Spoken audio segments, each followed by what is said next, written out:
In this video, we would be discussing a game that can help you to increase your knowledge about isolated queen pawn structure, and after watching this video, your overall knowledge about the IQP will simply increase by 100%. And it's a very interesting video for all the players who likes to play the French defense. So I don't want to waste any further time, so let's start. So the game we are going to look at today is between Pavel Simak versus Jobava Bahadur, and the game is from 2013. So Pavel is playing with the white pieces and he starts with e4, and Jobava replies with e6, g4, g5, knight to d2. So we already have the Tarrasch variation, c5, knight f3, and now we have the move a6 by black. So like there are already many ways for black to continue the position. Black can even play knight to f6, black can even takes, knight c6. In the niche course we have bishop b5, bishop d7, takes, bishop d3, and the line goes on. But okay, Jobava went for the move a6, covering the b5 square from the bishop maybe. Pawn takes, takes. So after bishop into c5, we have a standard IQP. And I'm pretty sure that many of the viewers already watching do not like this particular structure for the black side, because we are having an isolated queen pawn, which is already a weakness. But guys, at the same time, this pawn can actually help you to get some crazy attack on the king side, and can help you score some crazy good points in the game. So yeah, bishop into c5, we have the move knight b3 attacking the bishop falls back, and now we have the move bishop to e2 by white, already a bad move. So why is it bishop e2 a bad move? So bishop d3 is the best move in the position. Why? Because usually white's idea is to play short castle, rook e1, bishop e3 trade of the bishop on b6, because the bishop on b6 is a very strong bishop. Because the line goes with bishop d3, knight e7, short castle, rook e1, h3, c3, first covering the d4, and now playing the move bishop e3. So this is how the line goes. So basically white's idea is to trade off the e3 bishop with the b6 bishop. But bishop e2, you are already kind of neglecting this idea. So knight f6, short castle, h6, covering bishop to g5, bishop f4, knight c6, c3, short castle, queen c2, rook e8.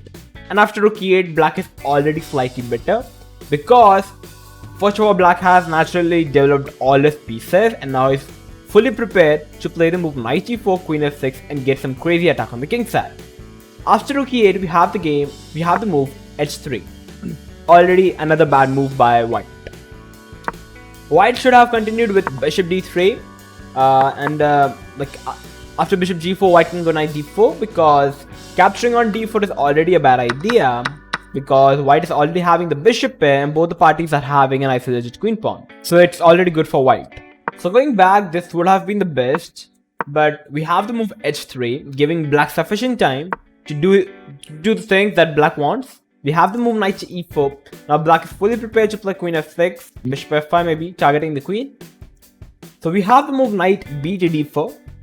If white plays rook a to d1, it's not really working, because queen f6, attacking the bishop on f4, so the bishop has to fall back, and already comes a very strong move, bishop into pawn, takes, and now queen g6 check. You can't really put the king to h1 because I can already play knight f2 check and can capture the queen on c2. This is the whole point. And if you try to play king h2, I can still give bishop c7 check, forcing your king to go back, and now the same trick. So that's the whole point. Rook a d1 is not really the best. Knight d4, and now we have the move bishop to e3. And now here's my question. Pause the video and try to think, what are you going to play in this position if you are playing with the black pieces?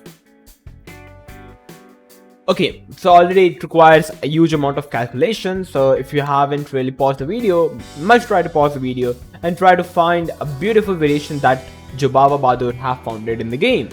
If you found the move bishop into h3, brilliant. Bishop into h3, you have to capture the bishop or else you are pawn down. Takes, and from here the crazy variation begin. Queen to g6 check, but okay, let's take king h2 for the sake of the people, so that knight f2 doesn't go with the queen hanging. So we have bishop c7 check, king h1, trading of the knight. You can't really capture with the bishop, because I can now sack the knight and capture the queen. The knight is not really defending the queen, so you have to capture with the knight. And now here comes a very strong move, queen d6. threatening mate in 1. If you try to play something like f4, it's not really working. I can give a check, attacking the king and capture the bishop on e3. It's completely collapsed. So knight f3, the only move to cover the h2, and already queen e6. Again, a very interesting move, attacking the h3 pawn. And you can't really play king g2 because it's a check, and now like the h2 square doesn't exist, and now you simply lose the queen. So that's the whole point. Knight g1, protecting the h3, and now queen e5, queen f5. So basically, black went like this, and now he's having this particular interesting position. Like after queen f5, the pawn is attacked, and you can't really play knight g1 because after knight check, I can already capture the queen. So king g2 is the fourth move, and already a check. Knight g3 check, and already white decided to resign the game. And like we had this position, and the game is over because white simply lost the queen. I would say like it was a perfect game, only 25 moves game, and like simply a perfect game. Let's go from the start. We have the Tarash. Takes. Black is having an IQP, and now knight f6, h6 covering the g5, knight c6, short castling, rook e8, everything is perfect. So black simply put the knight to e4, which is the most ideal square for the knight. Queen f6, getting the queen into the attack, and once the bishop moves, now it's all about pure calculation. Bishop h3, gh3, check. If you even try to play king h1, let's say, after king h1 I can still takes. And after, let's say, knight takes, I can already capture the knight, because after takes, you still lose the queen. The same thing. So that's why king h2 check, but still the same thing. Queen d6, and just finding this amazing maneuver is simply amazing by Jobava, and he simply won. The whole purpose of discussing this game was like how you can really use an IQP to gain some serious attack with either of the colors. Like, just keep on developing your pieces, put your knight to e4, and just try to launch a crazy attack on the king side. This is one way to play if you're having an isolated queen pawn. So it's not always bad that whenever you are having an isolated queen pawn, it's always bad for you. You must know how to play with an isolated queen pawn.